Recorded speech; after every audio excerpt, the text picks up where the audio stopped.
İlıq suya Bal. bal, 2 qaşıq, biraz da limon sıx. Nə qədər, neçə litrə? Bir stəkana. Çıxın bizi geri gətirəcək ya. Bir stəkana 2 qaşıq bal nətər çox deyil. Yo deyil.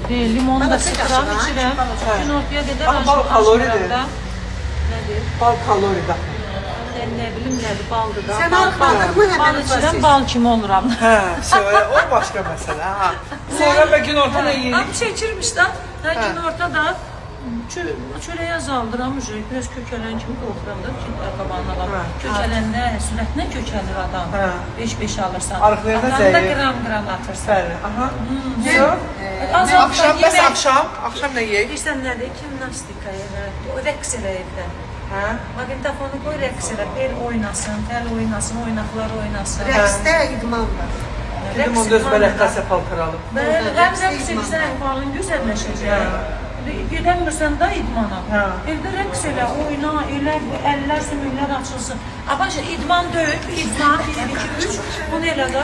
Bu söhbətin qarajda yeri var. Atlayıb nə qırırsınız siz, qoyun gedim döyün.